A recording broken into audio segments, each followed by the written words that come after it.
Sí, hola, buenos días para ustedes. Tarde ya aquí en Europa. Ha comenzado la Cumbre de los Pueblos, foro paralelo a la Cumbre de Jefes de Estado y Gobierno de la CELAC Unión Europea, que también sesiona desde este lunes aquí en Bruselas, la capital de Bélgica. En la Universidad Libre de Bélgica se han concentrado representantes de 160 organizaciones de la sociedad civil de países de América Latina y el Caribe y también de la Unión Europea. Traen diversos temas, sobre todo los que tienen que ver con la mejor articulación, la mejor relación entre ambos continentes, más allá de una visión colonizadora, como han denunciado algunos participantes ya hoy en esta primera jornada de la Cumbre de los Pueblos. En la mañana de este lunes ha concentrado la atención un panel titulado El bloqueo de Estados Unidos como si no fuera suficiente.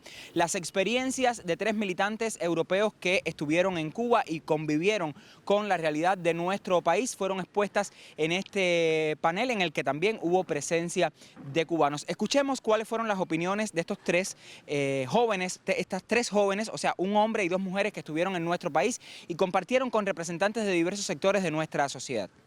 Sobre los efectos del bloqueo. Y bueno, quería hablar de esto porque es importante. Es importante decir que nos sorprendió muchísimo, a pesar del bloqueo económico y de la complicada situación que vive Cuba. Pero hemos visto cómo el bloqueo impide toda una serie de avances. Por ejemplo, hemos visitado una empresa de biotecnología que desarrolla medicamentos en Cuba y nos explicaban en esta empresa que el problemón que tienen es que les faltan materias primas para producir medicamentos. Cuba produce más o menos el 60-70% de sus medicamentos, pero tiene una serie de medicamentos que no pueden producir, en especial documentos de la familia de medicamentos para enfermedades psiquiátricas, para la ansiedad, para la psicosis, etcétera. O sea que faltan esos medicamentos y hay entonces pacientes que tienen que interrumpir sus tratamientos en Cuba, incluso si tenemos medios para tratar esas enfermedades y los conocimientos necesarios. Es muy difícil también comercializar los medicamentos. Tienen patentes reconocidas internacionalmente, pero no pueden vender sus medicamentos a los Estados Unidos. En Europa también es muy difícil. También cuando visitamos esta empresa de biotecnología, pues nos explicaron que para producir estos medicamentos, estas vacunas, hacen falta máquinas de alta tecnología. Y bueno, cuando hace falta reparar esas máquinas, los recambios requieren más de 6 meses para llegar a Cuba. Y en otras empresas aquí, por ejemplo en Bélgica, en 1 o 2 días llega ese recambio. Y entonces ven cómo el bloqueo también es un impedimento al desarrollo de la salud a nivel mundial. Los profesionales sanitarios están muy bien formados, son numerosos y además cuentan con el apoyo de toda la población. Pero allí también la vida es una búsqueda de soluciones creativas a los problemas causados directamente por el bloqueo, la falta de medicamentos, material estéril, por ejemplo, de sutura, o a veces falta una máquina de resonancia magnética que necesita una pieza de recambio.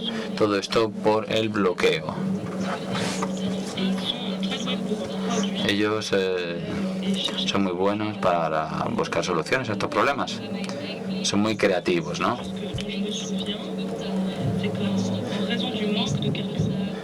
Por ejemplo, como no hay combustibles, la mayoría de los ciclomotores son convertidos en eléctricos por los propios cubanos y esto les hace mucho menos dependientes de la gasolina. Para los sindicalistas como nosotros es importante luchar contra el bloqueo. Y es importante decirlo en un sistema mediático que siempre ataca a Cuba y a los sindicalistas. Nosotros lo hemos vivido.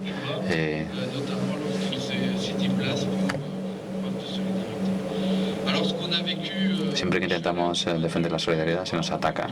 En este propio foro fue presentada la experiencia de cómo el bloqueo de Estados Unidos impacta en los derechos humanos de los cubanos.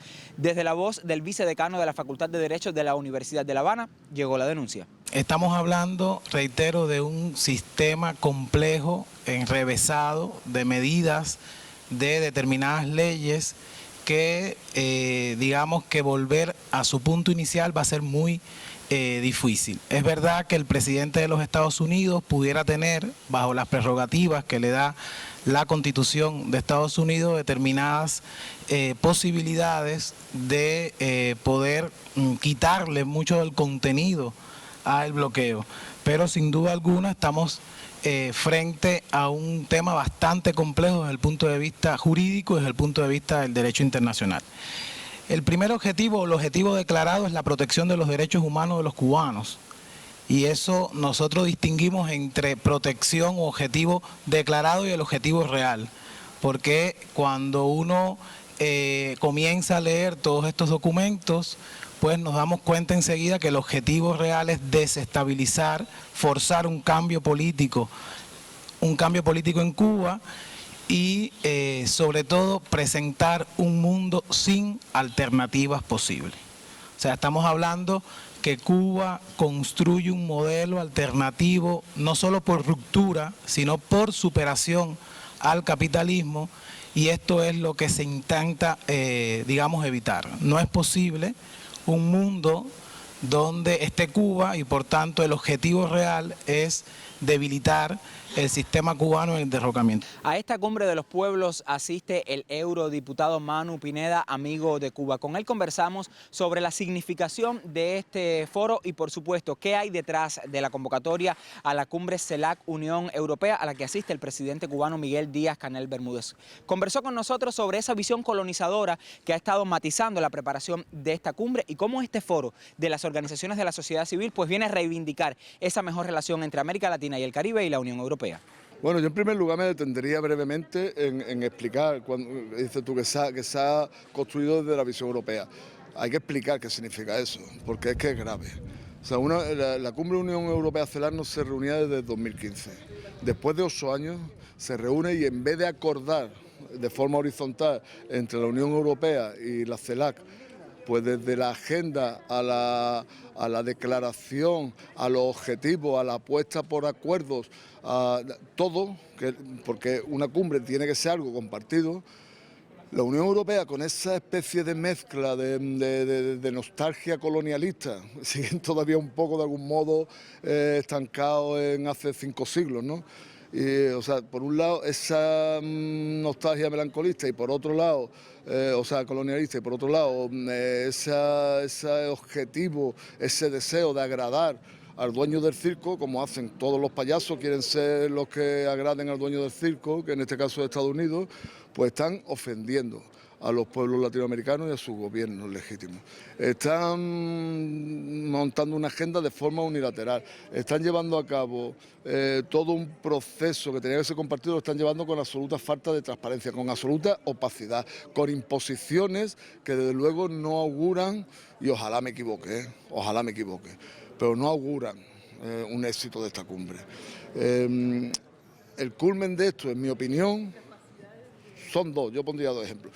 Que en la cumbre no se le dé la palabra a los presidentes de Latinoamérica, sino que se monten como 3 o 4 mesas distintas, simultáneas, con lo cual es imposible seguirlas todas y no va a haber un espacio donde los presidentes puedan exponer sus posiciones. Y por otro lado, que lo que ellos han montado, no sé qué nombre le han dado, cumbre de la sociedad civil o encuentro de la sociedad civil o no sé qué cosa de la sociedad civil, desde la Unión Europea han decidido quién es la sociedad civil latinoamericana. Han elegido a dedo quién representa a la sociedad civil de Cuba, por ejemplo, o de Venezuela, o de Bolivia, o de Colombia. Eso me parece que es... bueno, eso no entra en la cabeza de nadie, ¿no? Entonces, ¿qué significa esta cumbre? Pues esta cumbre significa un encuentro real de la sociedad civil. Significa que aquí se le va a dar voz a aquellos a los que se les quiere negar desde la Unión Europea. Aquí la gente se va a expresar con absoluta libertad.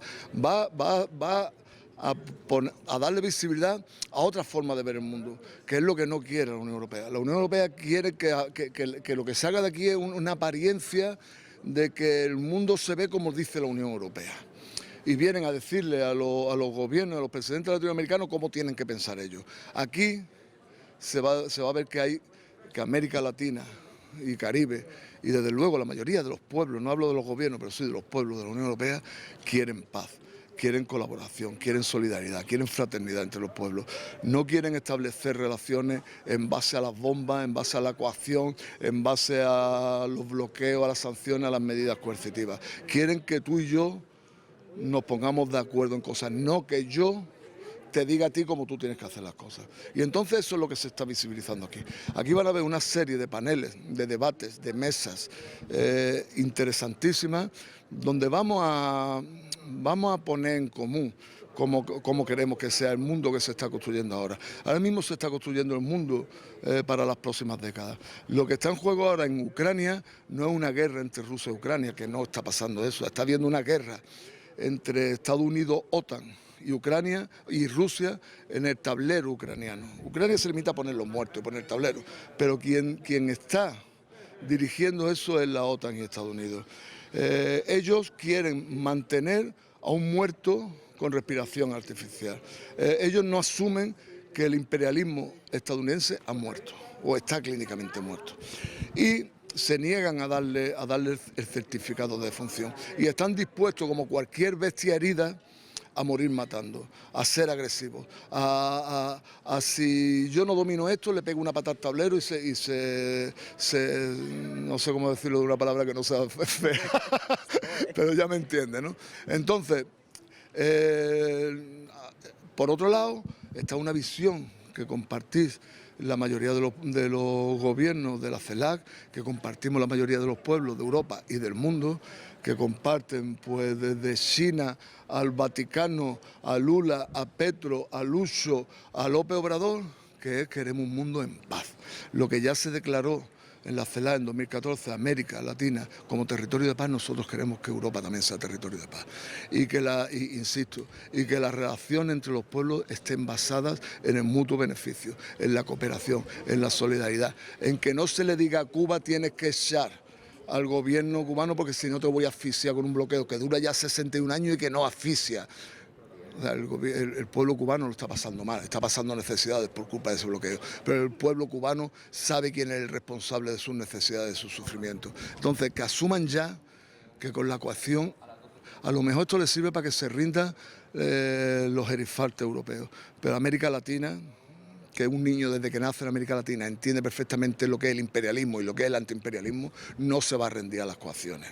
En las próximas horas ocurrirá también aquí en la capital belga una manifestación de apoyo al pueblo cubano en su lucha contra el bloqueo de Estados Unidos y también para la exclusión de Cuba como país patrocinador del terrorismo. Una lista unilateral hecha por Washington justamente para castigar aún más económicamente a nuestro pueblo. Por supuesto, el festival de las organizaciones que asisten a esta Cumbre de los Pueblos también ocurrirá en la noche de este lunes y ustedes tendrán todos los detalles en nuestros informativos. Somos Carlos Ramos y Lázaro Manuel Alonso para el canal cubano de noticias desde Bruselas, la capital de Bélgica.